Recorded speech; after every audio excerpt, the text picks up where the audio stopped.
Hello and welcome to the Tried It podcast, your proven pathway to a better copywriting business. I am one of your hosts, Sarah, and today I am here with my co-host. Hi, I'm Nicole, and I'm the other half of the Tried It podcast. Thrilled to be here with you.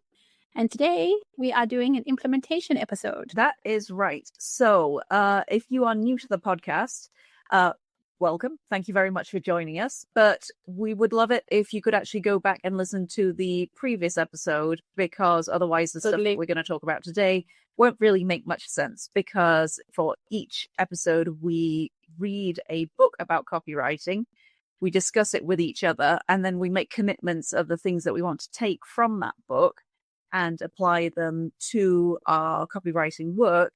And that's what we're doing today. We are talking about what we have implemented from the book Storyworthy by Matthew Dix. Now, Nicole, you chose the book. You were very, very keen about it in our last recording session. How are you feeling about it now? Still a huge fan. Came away from our episode feeling a bit weird. Like maybe I was a bit cult leader followish, kind of too keen about the book. Promise I'm not as crazy stalker cult leader Matthew Dix, if you ever listen to this. But I'm still a huge fan, and I still stand by everything I said. And having implemented most of the things, I still think it's a fabulous book, and I still highly recommend it for copywriters, even though it may not seem like a classical copywriting book. That is an excellent recommendation. Very strong. I mean, we're going to pull apart the details as we go on in the episode, but I will use this as a little reminder that we would love it if you could also buy the books too, to support the authors whose work we analyze. And Nicole in particular would love you to support one of her favorite authors, Matthew Dix. And can I just say, like, if you're pressed for time and if you want like the full Matthew Dix experience, you can get the audiobook and he reads it, which, you know, it takes it to a whole new level. So if you want to experience that, that's also an option. So highly recommend both the book and the audiobook. Again, just want to say I'm not affiliated with him in any way. Just want to make that clear, because it sounds like I'm getting some sort of, cut kickbacks or something, which I'm not. That will be a scandal that would blow the Try It podcast apart. I will drop the link to both the book and the audiobook in the show notes. So if the things that we talk about today inspire you to go away and read Storyworthy for yourself, just follow those links and you'll be able to buy them. And, if you do that, then tell us what you think of them. Yeah. I'm wondering if we should give like a quick, just like a soundbite summary of the book, just so people can catch up, if they want a I think that would be a great idea. Do you want to start off? Sure. So I'm going to make this very, broad strokes, high level, because as Sarah said, we recommend our previous episode, which breaks down the book. But essentially, it's a guide and a framework for telling better stories, how to construct stories, how to tell stories, the parts that make stories. And also, he also has, I would say, some kind of almost philosophical parts, which touch on why stories are important and how, like, it doesn't matter whether you're a business owner or a copywriter, or even a CEO, why stories are so important. So I would say that would be my summary. Yes. And he gives some concrete tips on how to tell better stories. I would say he's focusing on telling stories out loud as a kind of oral storyteller, as a way to connect with people. But he also pushes the idea that you can use these techniques to tell stories as a part of business and marketing, and for other reasons too. So he gives specific advice on how he tells stories, how he tells, in fact, award-winning stories, because he has won the Moth Storytelling Prize. He says something like 39 times at the time of publication, which is crazy. Something like that, yeah. No, it's impressive. And he talks about how once he won from the first position, which is the hardest, like the Moth Story competition, like the way they do it is you have a few names, I don't know if it's 4 or 5, that get called up. And he talks about how the first position is the hardest position to win from, because it's kind of like a judging bias. And he won from like the first position once, which is a huge testament to like how good he is as a storyteller. Yeah. So when it comes to stories, this guy knows his stuff. Yeah. And, something that Sarah brought up when I was talking about one of our other episodes is like how to bring this home for copywriters. You copywriters are our target audience. And at the risk of kind of repeating myself, I just want to say again that I do think this is a good book for copywriters. Like, again, it's not a classic copywriting book, but I do think that copywriters can take stuff from this. Like we also discussed this in our previous episode, but I do think that there are nuggets of wisdom that copywriters can take out of this book. I've definitely found that to be the case since I've started working on the Storyworthy technique since we recorded our last episode. So I guess all of that said, maybe we dive right into our implementation points. Nicole, what do you think? Yeah, let's do it. I'm curious to hear what you discovered. Yeah. I am proposing a minor change in format, a little deviation. As normally when we discuss implementation points, I give all of mine and I go through my experience and then you do yours or vice versa. This one, since we both had the same implementation point about homework for life, I really want to get in there and maybe we can both compare our experiences on doing homework for life together. Yeah, I think that's a really good idea. So I'll kick things off? Yes, maybe you could give a tiny little recap on what homework for life is, and then we'll look at your at what you've been homeworking or lifing. So homework for life is this idea that every day you record a kind of 5-second moment from your life. So it could be anything, any moment that kind of stood out from your day. And you keep track of it in a spreadsheet or I think however, but like I've been using a spreadsheet. And the point is just to kind of record these moments, which could eventually, hopefully become stories. And the ultimate goal is to kind of hone your story searching lens so that you learn to spot stories in real time and in real life. So I did this, and I talked about this in the previous episode, that I had started reading this book before we recorded the episode, and I didn't actually manage to actually enter anything. And this time I did it. I used the spreadsheet and I entered some entries. He does say it requires so much commitment and faith to really carry out the homework for life process. It's quite a big deal. No, it really is. And like, just describing it doesn't sound like a big undertaking. You know what I mean? Like it's like a 5-second moment. You record it in a spreadsheet and you're done. I found it challenging, I must be honest. But I did find that after, say, the third or fourth day, that like whilst my day was happening, I was in real time like asking myself, like, could this be the moment? Is this the moment? So I kind of found like it's getting more into my brain, and I didn't miss a day. Like from the time that I said I would do it, like I didn't miss a day. Well done. To tell you that it was easy, no, I didn't find it easy. And I don't think that all of them are amazing moments, but I do think that some of them, it almost kind of felt like, I think you touched on this in the previous episode, recording like fleeting moments. It did feel like that. Like it felt somehow precious. So like in a previous episode, I mentioned that I want to start writing a book, and I have the idea in mind, and it's kind of inspired by the people around me in like the local community where I live. And so this exercise, I feel like, is almost a springboard for that, because it's kind of like when I'm out and about and I see things that pop out, instead of just letting them go by, I'm stopping and I'm like zooming in. So that's the one benefit. And the other benefit I find, like a personal benefit, not a work benefit, is like with my kids. It's kind of a way to kind of slow down and be more present in some senses. Like I find myself stopping and being like, wow, this is a beautiful thing. Or my kid said something funny, or my kids did something funny. And I do think that if, again, I'm finished this point and then I'd love to hear from you, Sarah, but I do think that if one can keep up with it, I do think it's a beautiful gift, to yourself. Like I do think it's building this stock of memories. Yeah. So you and I have been doing homework for life for a week now. I'm really curious to see how it feels a month on or a year on, if you manage to do it consistently. Because I felt like I noticed a change within myself just over a week. So I'm hoping that there would be almost compound benefits from that. Like, if I may ask, like, what kind of changes did you notice? I think this is where I feel like the title Homework for Life is very appropriate, because I can't say that I've spotted any big differences for my work, but I think it sounds a bit weird to say about something that you've been doing for a week. And also it's very much the zeal of the newly converted, but I think it's changed my life. Matthew Dix will be very proud to hear this. Yeah, it is. I have so many things that I want to say about it. Like my mind is like going off in all these different directions. One thing is, so I don't know if I can say this or if it's too cheesy to say, but kudos to us for starting the podcast, because were it not for the podcast, I would have possibly still read Storyworthy, you know, from a recommendation, or I would have come across it somewhere and I would have read about Homework for Life and thought, that's a cool thing. I'll definitely do that. And then I would have never done it. So I think the implementation mechanism that we've built in with the podcast has really helped with that. So thanks, Matthew Dix, but kudos to you and I, Nicole, the ones who made it happen. But Sarah, like, I'm not to be arrogant or to make it about me. I'm living proof of this. I started reading this book before we started this podcast. I was like, yes, I'm going to do this. I'm committed to stories. Didn't finish the book.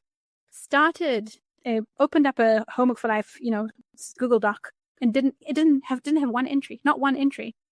Now, after reading the book with you, like on the podcast, committing to doing it, I have a week worth of entries. That's great. 0% to 100% across a week. And again, it is the time will tell thing, but yeah, you know, time has started to tell, I guess, is where I'm going with it. Yeah. So that was one thing that I wanted to say.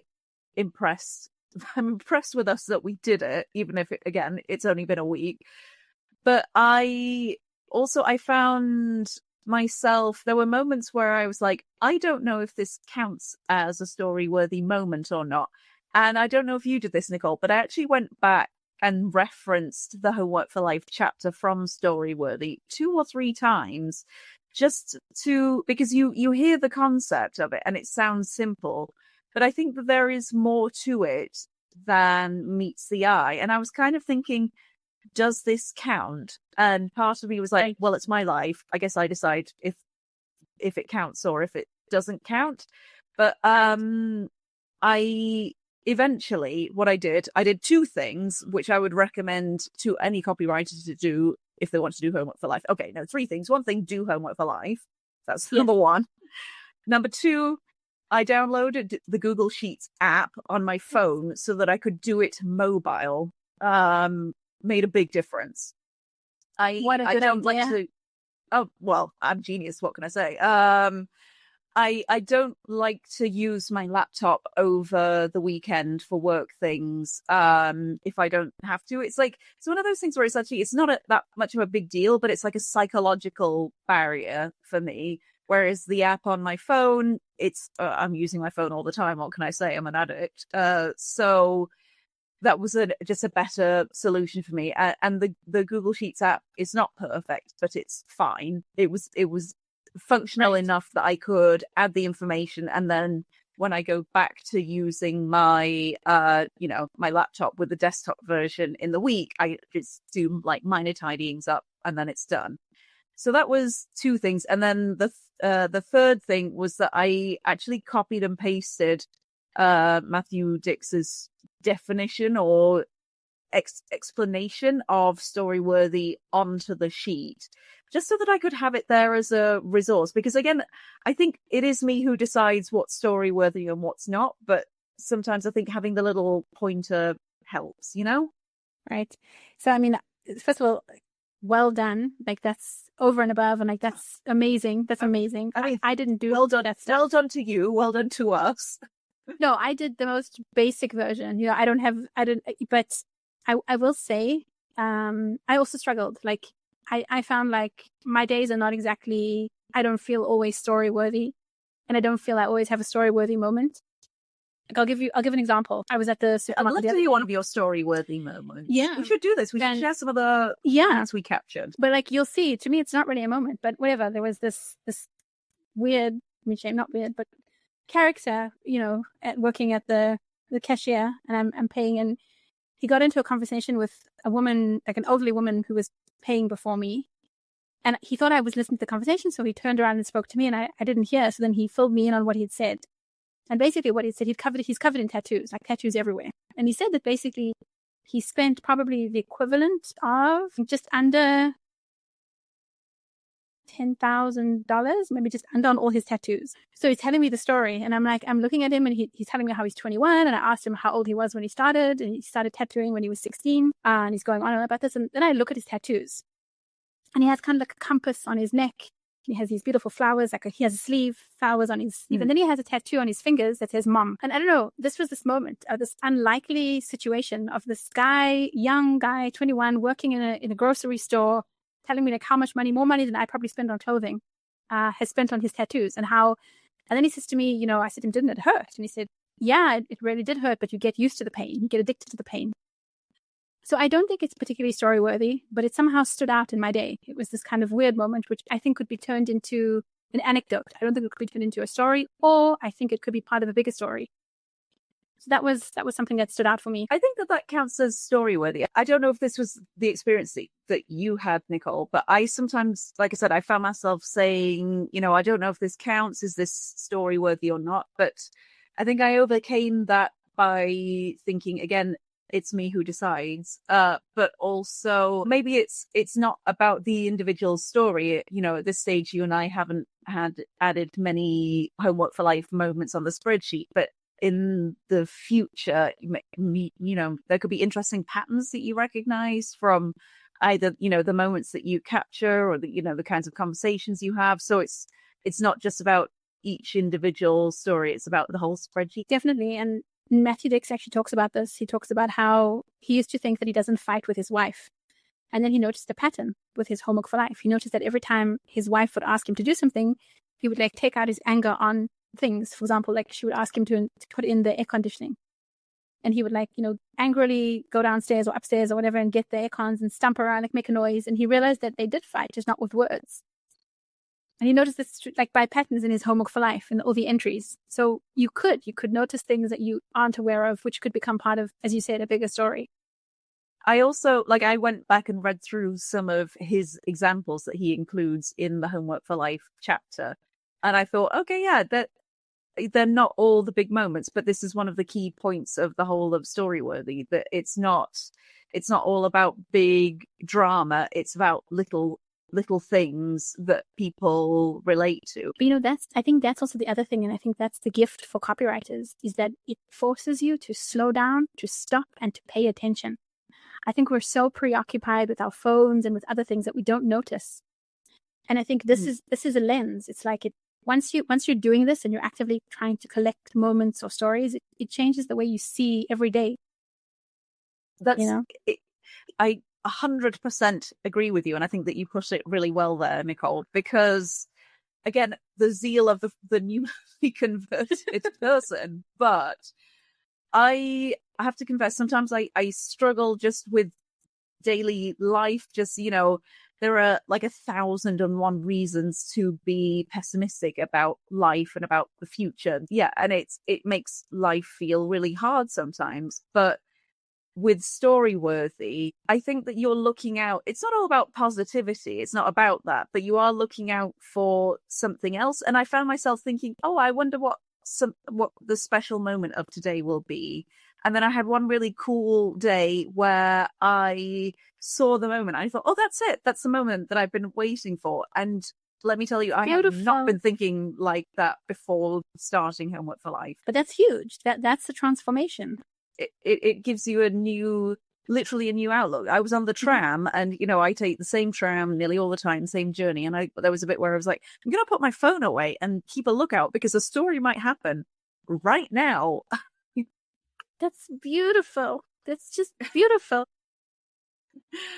But it's so true, It's definitely hard work. And there were, again, another caveat, it's only been a week. There were days where it felt a bit harder, but I really think it's worth carrying on with. And I've talked about it with friends as well. And I had a friend who made an interesting observation to me that he said, that sounds really interesting, but I wonder if it would make me look too outward and not in at myself and what's happening within me. And I thought, that's an interesting point. So I have included story-worthy thoughts that I've had as well. So it's not all been the external world. Sometimes it's, I had this, breakthrough about this or, that kind of thing. So I think it's good to have maybe a balance of internal and external. But yeah, Homework for Life, man.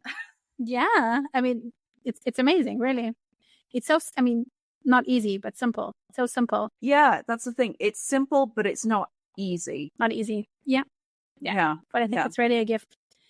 And, I think it's Yeah. such a refreshing break from the way we produce and consume content now. And, this is my usual AI event. So one of my things I've realized that frustrates me about AI is that it takes away the frustration. So there's this instantaneousness, right? I need a headline, I need content, and even if that's not what you go with, there's this instantaneousness. Storyworthy puts that frustration, that friction back in, because it isn't obvious and it isn't just done for you, and you can't just produce it. You have to participate in life. You have to show up. And I feel like that's a move away, maybe like an artisanal movement. Like it's a move away from like the instantaneous drive through, just slop. It's showing up, doing the work, which I really like. Wow, you got really deep there. I really, Sorry. wow, I'm really moved. Like, but don't you agree? Don't you agree? I know, I do. I haven't thought about it like that, but yeah. So try homework for life, people. Try it. I was also thinking like, okay, so I started Homework for Life on the 24th of March, and I was kind of thinking, oh, well, if I manage to do it for a year and I come back, I'm going to be like, what's special about 24th of March? Because it's not a significant day in any other aspect. But then it made me think, like, I guess that's the point of Homework for Life, that if you have a big day in your life, a wedding, your graduation day, you remember those days anyway, but you don't remember the small things about it. So starting on a random day is actually kind of the perfect day to do it. Don't think like, oh, it's going to be my New Year's resolution or whatever. Just Definitely start. It reminded me of that proverb of, the best time to plant a tree is 10 years ago, and the second best time is today. Obviously, It would have been great to start Homework for Life actually, at the same time as, say, starting my copywriting career, or even before that. But the second best time was the 24th of March, 2025. Right, definitely. And in a way, this idea of like the big moment or the big story, Matthew Dix touches on in the book. So he talks about how the hardest stories to tell are actually the big stories, like the dramatic things, or the births, or the robberies, or whatever the traumatic events.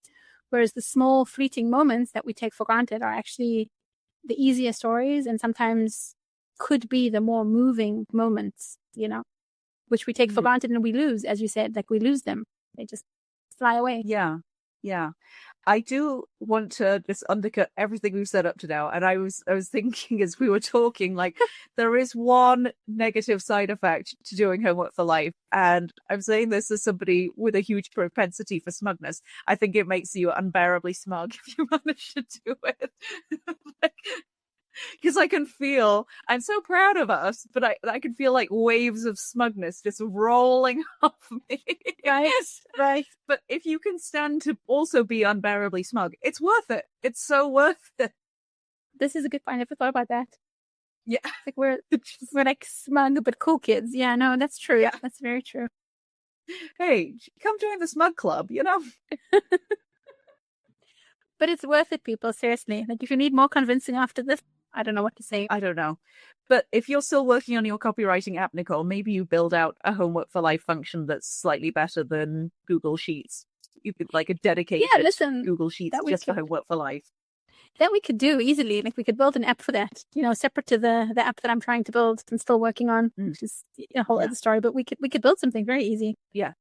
I think the key is removing all of the friction so that you can just do it, Exactly. And that it like you could use notes on your phone, but the problem with that is that it's not filed with the date and everything. Like you want it to be organized. Yeah.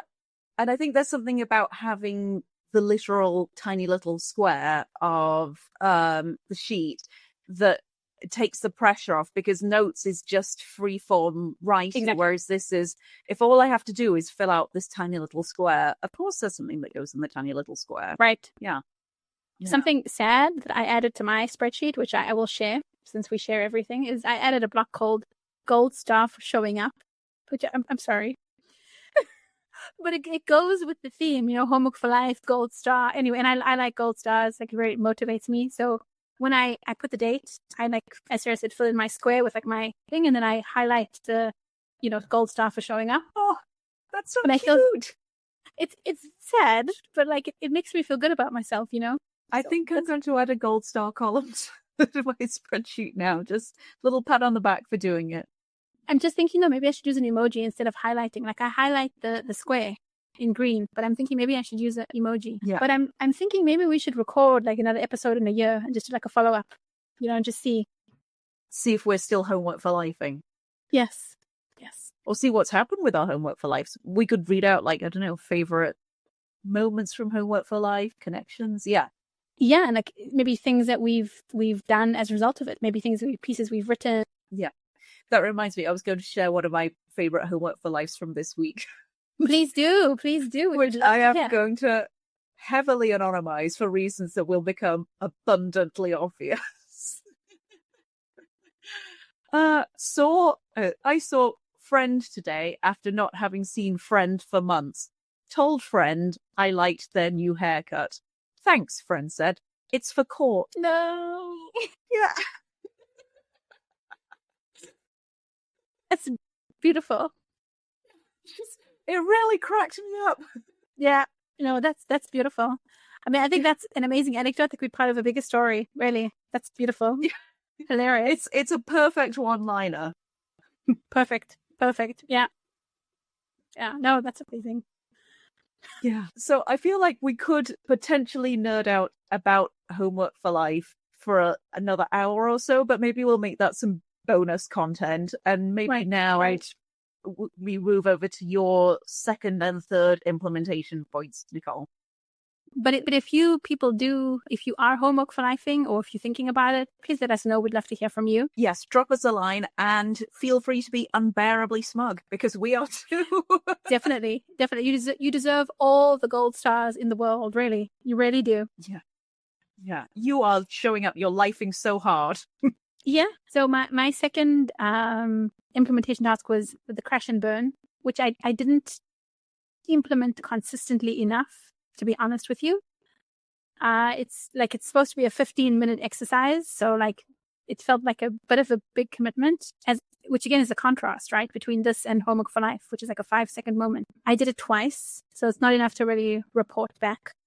What I will say is I think it's a very good free writing exercise. I think it's really good to kind of, get the writing going. He recommends, doing it every day if you can. He recommends that and homework for life as daily things.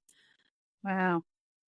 It's a really trivial point, but I don't know if it's embarrassing to say this as a copywriter. I don't type that fast, and I think quite fast. So again, trivial, but the thing that puts me off crash and burn actually is that I know that I would be frustrated of the difference in speed between my thoughts and what's actually coming out. I'm wondering if maybe voice noting would work, or not really. It's not the same experience, right? I'm curious about that. I hadn't thought about that, but maybe a voice note and transcription, yeah. Like in Otto, the app, which then automatically transcribes it. Even though I do think that there's maybe a difference in the experience of writing, and if you hand wrote it, he does recommend handwriting over typing, I think, actually, but I think it would be the same for both handwriting and typing for me. Yeah. So for me, I need to go back to the drawing board and work on that a bit more. But I do think it's a valuable exercise. Like I really do, and I think it's part of the same thing, getting your creative juices flowing. I would recommend crash and burn. And I do want to try and like start my days with it. Like I think it's a really good exercise to start your day with, like, kind of exercise, Kegels. Like it's a good exercise as a writer. But I do think, again, like he talks about this in the book, he talks about it more with homework for life, but I think the same applies here. You need faith and commitment. I think you need to be really committed every day to show up and do it. I guess it's kind of two different mindsets for me. I see them differently, homework for life and crash and burn, although I didn't do crash and burn. That homework for life is really, it's about being able to observe things, lean into the small moments, and crash and burn is more maybe about having trust that you have ideas, that those ideas go somewhere, or I don't know, your creativity is still there, but that maybe I'm projecting, like, because I always have the, blank page fear.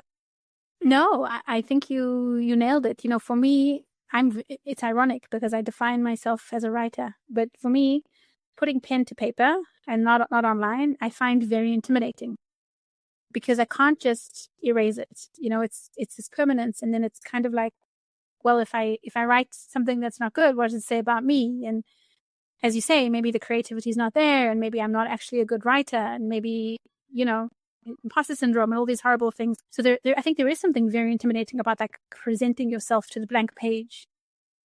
And again, this is AI. AI alleviates that. So these exercises, again, put you in that place of discomfort where you have to wrestle with discomfort. And I think, sorry to say it again, I think in an age of AI, we need it more than ever. I don't want to completely dismiss AI. The tools are here and they're valuable, but I think if you want to keep sharp and keep using them, and that's great, and it's going to make you more efficient, but you want to just keep your writing skills sharp, these kind of exercises, I think, force you to deal with discomfort, really. Yeah. So I would recommend them. Yeah, I do a similar, it's not really a crash and burn. It doesn't quite follow his Matthew Dix's prescription for it. But on my working days, 5 days a week, I have managed to stick to this most days. I open a blank Word doc that I have in a file and just write for 5 minutes. And I get fear from doing that I don't know what I'll write about, but I put my phone on airplane mode and I just write for 5 minutes, and I can put it off for a ridiculously long amount of time in the day. Like it might not happen before even 4 o'clock. It's supposed to be a morning warm up.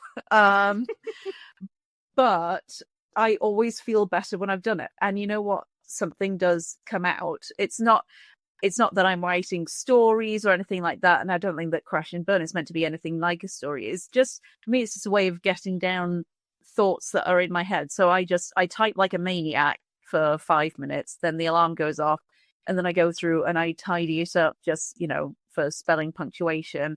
And then I give the document a title, and then I just close it and leave it. And it's not exactly the same as Crash and Burn, but I think it gives me that effect of just being able to literally put pen to paper and kind of, it's like once you've got those thoughts out of your head, you can actually start working. Then you can do the things that are really important now that that's stored somewhere in some safe space somewhere else. I love the fact that you can go back and tidy it up. Like whenever I've done free writing exercises, to me, it's not like something shameful, but it's like shedding skin. Like I've discarded it. I don't want anything more to do with it. I've let it out into the atmosphere and I'm done. I love the fact that you go back, tidy it up, give it a title.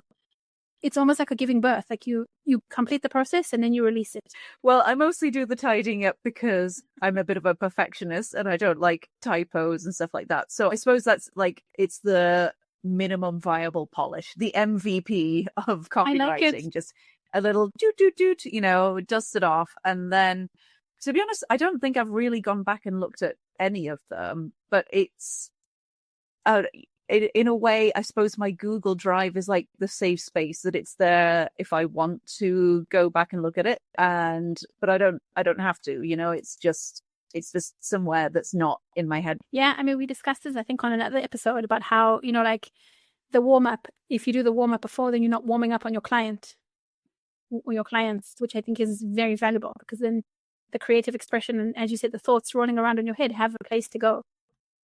Yes. Yeah. So maybe if there's somebody listening who's feeling like me about Crash and Burn, where it's like great idea, but just there's something that's too personality wise rubs me up the wrong way, try the 5 minute free writing thing. Just see if it works for you. Because there are benefits that come from that too. Right. If I'm not mistaken, I remember like you did one of the other writing exercises from the book. That is right. For my second implementation point, I rewrote a story using the Storyworthy technique. So just to give a tiny bit of context, I was doing this a lot more like 2 years ago, and I stopped it for some reason. Should probably go back to it. But I was just writing down little stories from my life, things that happened to me or things, in my family as a kind of creative writing exercise. But I realized from having read Storyworthy that I broke some of Matthew Dix's cardinal story writing rules. So I was curious to rewrite the same story using some of Matthew Dix's rules. So some of the key things that I chose that made the story different was giving everything a physical location, assigning a specific starting point. I suppose I used an elephant in some way, which is where you think that the story is going to be about one thing, but it actually turns out to be another thing. And I was looking for the 5-second transformation. The story itself is about my paternal grandma who lived in the north of England in West Yorkshire. And I live in France now, in the south of France, and I'd been living in France for a little while before she told me a story about how she and her parents, my great grandparents, went on holiday to Cannes, which is a town like about 30 kilometers from where I live now, which it was bonkers that they did that because this was about 1947 and France was decimated by the Second World War, even in the south. Like it was bad. And obviously there was nothing that made travel easy then. They had to really work hard to get there. And I suppose the hinge of the story, certainly of the original version for me, was that they didn't have a lot of money. And at the end of their trip, my great granddad counted how much money they had and decided that they could buy one macaron and share it between 3 people. So my gran had a third of a macaron stood in the port of Cannes, and that she felt like she was the luckiest, richest person in the whole world from that experience. So that was the essence of the story, really. But when I rewrote it as the Storyworthy version, I found it to be a very different experience. Like the actual writing or the way the story reads? I think that the story reads quite differently. I have shared it with you, Nicole, so maybe in a minute you can give your thoughts on it. I found it, so I think that the end result is quite different. I think that the end result is a better story, but where I want to dig into the experience here is by saying that it's the Storyworthy techniques made it a better story, but I know for a fact that the story is less true because I can remember bits and pieces about hearing this story from my gran, but I couldn't remember, for example, exactly where I was when she told me. So I think what I actually did was amalgamated 2 memories together to create the starting point of the story. And I went back and looked at Matthew Dix's sort of permissible lies of storytelling. And This Is Okay by him. And I think that it's not, I don't want to say it's morally wrong, but I think, my gran died. She's not with us anymore. So I only have memories. So there was something that felt a little bit calculated and manipulative to me about changing those memories from the memories that I originally had to turning it into a story. And I don't know if I really enjoyed that process, as it were. I found it a bit too invasive, and it felt like it turned the story into something for people to consume rather than for me to produce as I suppose an homage to somebody who means a lot to me. I don't know if that makes sense. No, it does, and it's beautifully articulated. Like I think you make a good point. Like when we tell stories, and when I think of the medium I would tell, like online, it's packaging for consumption. It's for somebody else's experience. Almost like copywriting, right? I'm thinking about my reader, and what your first story was a tribute to your grandmother and her beautiful life and her experiences. So I hear what you're saying, and I think that there's something powerful, and I wouldn't ignore that. Yeah, I don't know that this formula works for every kind of story, and I don't think it needs to necessarily be in every story. I do think, like, I wasn't part of that, so like I did, wasn't aware of that feeling, but I think it's valid.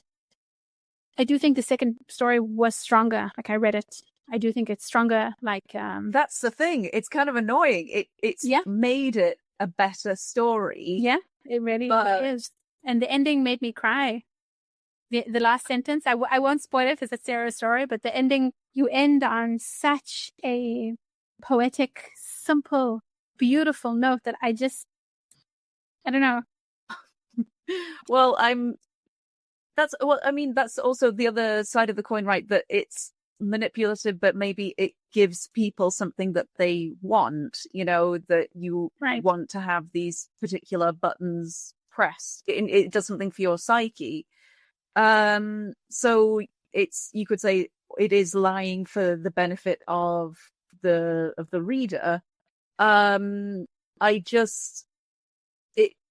It almost made me feel slightly differently about Matthew Dix as a person, actually. I mean, obviously, I don't know him as a person, but reading Storyworthy, the book, just, in our before state of the last episode, I was just like, what a guy, this guy, champ. Right. Now, I'm not saying that I disagree with those things. I still think he's a great guy, but knowing the process that I went through to produce a story-worthy story, it makes me think, I wonder what his memory is like of some of those things that he's been through, because he's had some undeniably traumatic moments. But I think when you parcel those moments up and you make them digestible for other people, it serves other people, but it serves you less. I think it depends. Like, I think there are maybe two camps. I think the one, like, story, I think constructing, because I think that's the word, we construct stories,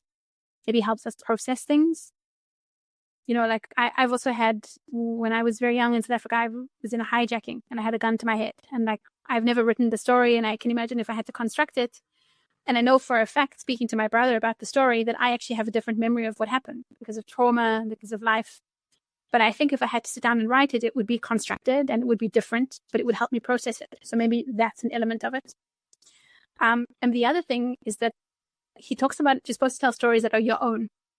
So this is you telling someone else's story, essentially. Like, it's telling, something that your grand told you, and which is fine, but maybe in that it becomes your own. Do you know what I'm saying?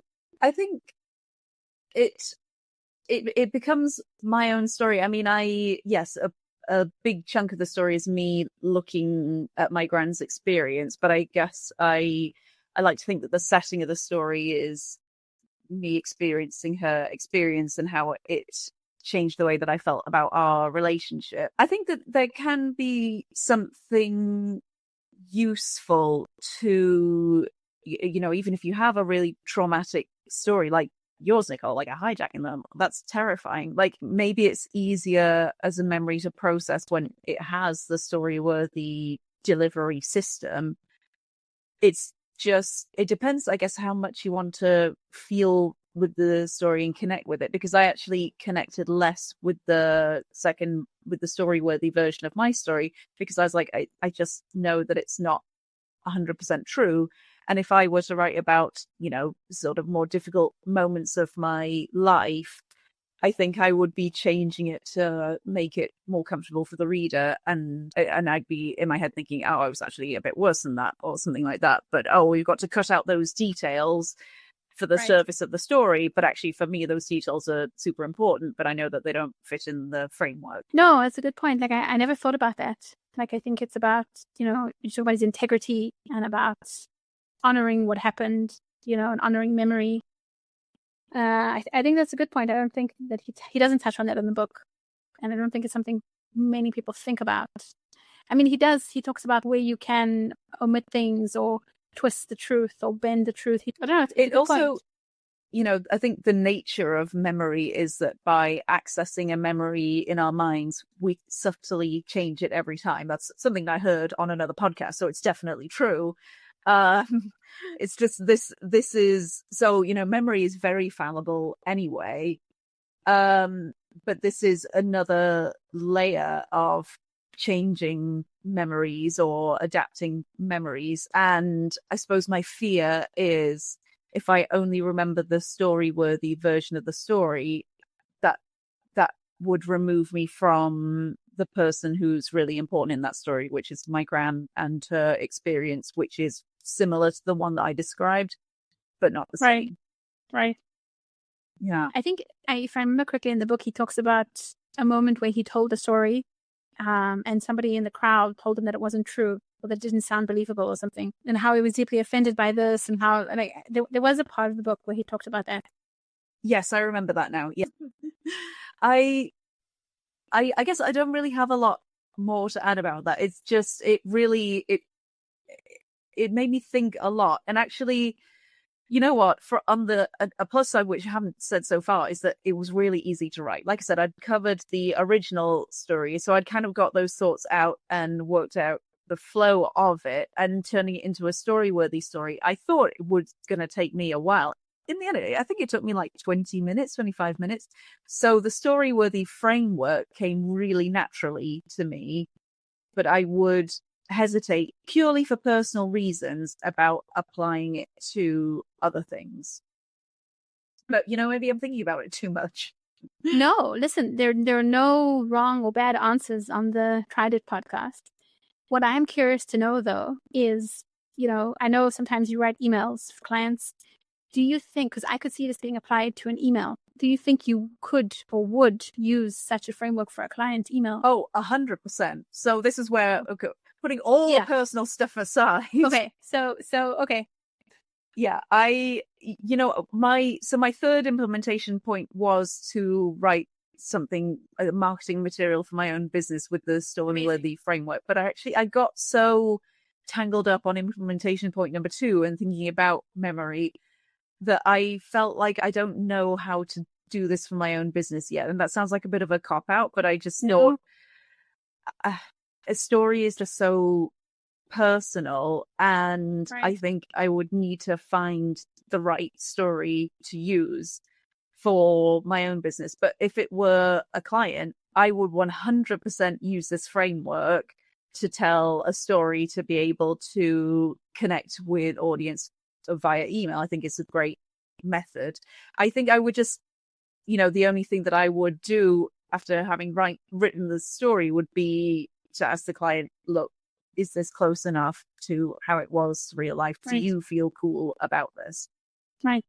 Like I'm now working with a company, and I'm writing their LinkedIn posts, like for the C-level team. And I haven't done it yet, but I think I might interview them and might start, trying this route, because I think this could naturally be applied to other people's stories. And I think that it might be easier because, as you say, you don't have this emotional baggage. And it's, as you say, an easy to apply formula and framework. It can be effective. So maybe other copywriters can give it a try. Yeah. I forgot to mention before, but I will drop the link to both of the stories that I wrote, both versions, in the show notes. So if you're curious. Yeah, they're really good. They're really good. Thank you, Nicole. I won't give it away, but I'll just say this. Your ending caught me in my throat because it was like a stomach punch, because it was so simple and not forced and beautiful. It was like a perfect piece of music. It was just, you leave it there kind of in the air. It was beautiful. Oh, so thank you. I'm touched that it touched you. Yeah, it's just me who's caught up in all the head stuff. No, I think your stuff's valid. And to be honest with you, I think from the sounds of it, it sounds like it was a valuable exercise, regardless of whether you use it or not or continue. Like, it sounds like it was a valuable thought process. So as far as I'm concerned, that was a win. It is a win. Yeah, I think learning how to practice the framework is really useful. And I think that's the thing about Matthew Dix, is that his advice is it's not always easy, but it is so simple. And just by making a couple of tiny changes, the same story can come across very differently. So from that point of view, I I'm really, really glad that I read the book. Yeah, me too. But I am not the only one who has been busy doing writing, because your other implementation point, Nicole, was also a writing exercise using Matthew Dix's Storyworthy framework. Yeah. So as I mentioned a while ago, I'm in the process of pivoting, and I'm kind of working on my website. And on my about page, I have a story. And it's a true story, and it's a moment of vulnerability that happened to me at university and has kind of stayed with me, like kind of a skeleton in my closet for years, like a moment of shame, where my English professor pulled me aside after class one day and asked me if English was my mother tongue. And of course it is. Like I grew up in South Africa, so there were many languages. We have 13 official languages, in case anybody doesn't know. So it's potentially a valid question. And she was asking because of the way I wrote. So I used to collect words when I was at university.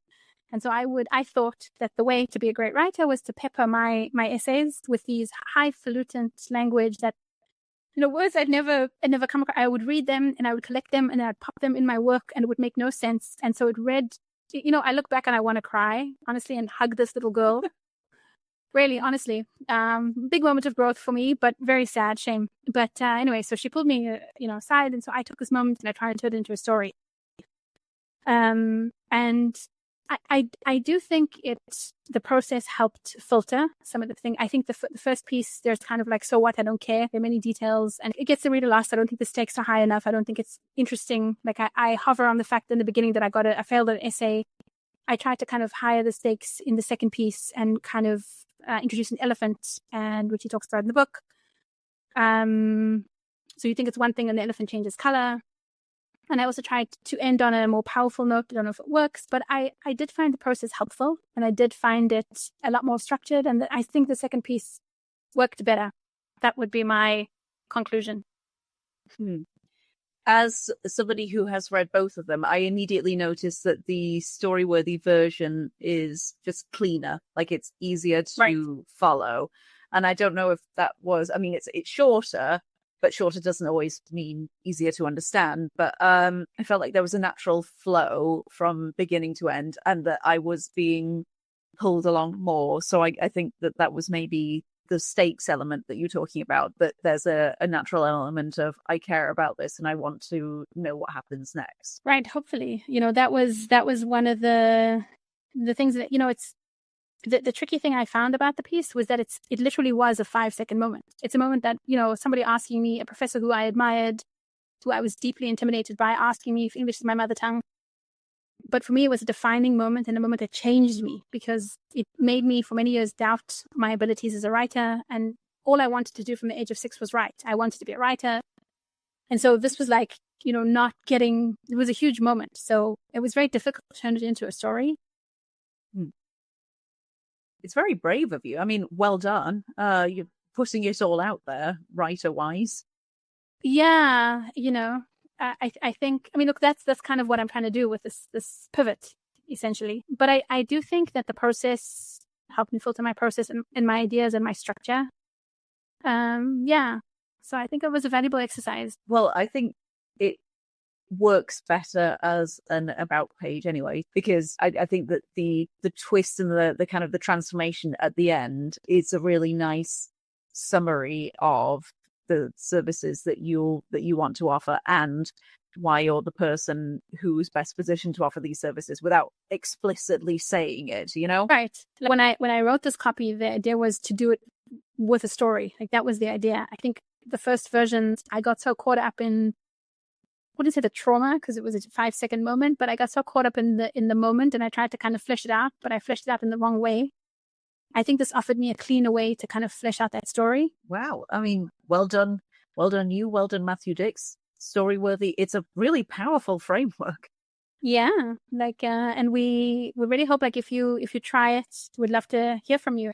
I think it's, this episode in terms of implementation, even though, again, I failed on one of my implementation points, maybe this is one of the biggest changes that we've seen so far. Or do you think I'm overreaching? No, I think that, not to go back, but I think that Homework for Life was that powerful. I think that the transformation, it goes beyond our businesses, really. I think it was a very powerful episode and set of implementation tasks. And again, to like reiterate what you said, well done to us. Sorry that we sound smug. I apologize. Unbearably smug. Anyway. We are what we are. Yes. Try it and you'll see, you know. Yeah. Cheaper and better for you than Botox, and better for you than, you know, any other thing you could do to make yourself feel better. You know, costs nothing. It's cheaper than therapy. All you need is the Google Sheets app. And maybe Sarah and I will develop some tool to help you do it easily, or someone else will. And really, like, if you, like me, have your moments where you're afraid of AI, like, I think this book is the book to read, because I'm not going to say that, you know, let's fight AI and let's not use AI. I'm not a Puritan. I'm not radical in any way, in anything in my life. And I'd be lying if I said I wasn't afraid of what AI is going to do to us as copywriters. But I do think this is a way to keep your skills sharp and to hone your craft and to kind of stay in this relationship, in this love affair with writing. Like, I think this is how you do it. It's how you keep your voice, you know? I have this fear, which maybe is paranoia, of like AI stealing my voice. I think this is the way you keep your voice. That was very well put, dude. Well done. Thank you. Sorry, I will stop though, because I'm going on and on about AI, so I apologize. We need to start an AI drinking game. Yeah. Everyone take a shot. Well, if you've stayed with us to listen to the end of this episode, well done to you, because this was quite a biggie. It got a lot deeper than I thought it was going to get. But that's maybe that's the Matthew Dick's magic. I don't know. Hashtag Matthew Dick's magic. Yeah. Well, anyway. One other thing that I can say for sure is that I think that we're going to have a lot. It's almost an endless supply of exercises and inspiration for newsletter writing, and specifically newsletters in the Tried It podcast membership. So I think that you're going to notice a lot of Matthew Dick's influence in our newsletters coming out to you. And if you're not already part of the membership, you can join it by following the links below. It is a newsletter, but it's also way more than a newsletter, because it's a kind of high-tech 13-minute per week little shot of vitamin C for your copywriting skills.